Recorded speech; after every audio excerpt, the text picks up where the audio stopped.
zijn op de waan. Ze zijn op de waan. Ja, we kunnen dat ook echt niet. Dat is raar om te zien. Avancez bien à l'intérieur, messieurs. Please move inside, everyone. All the way to the back. Voilà, move the way to the side. He went halfway downstairs and he was like, I want to use the elevator, running back upstairs.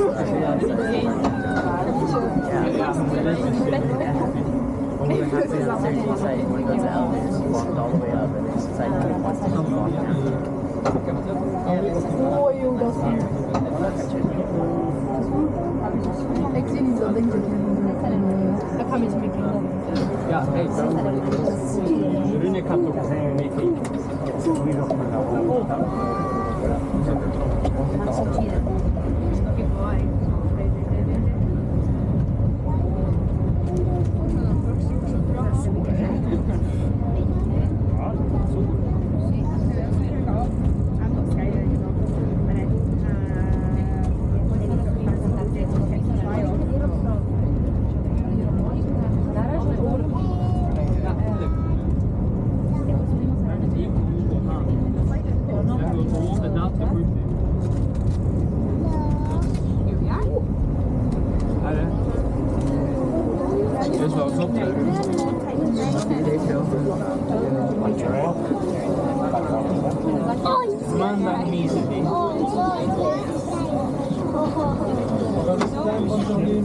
Merci, au revoir.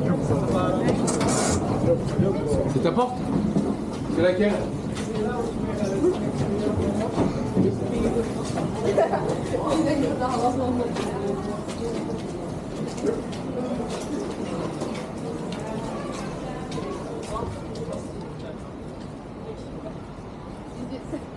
Ja, we staan niet bezig allemaal.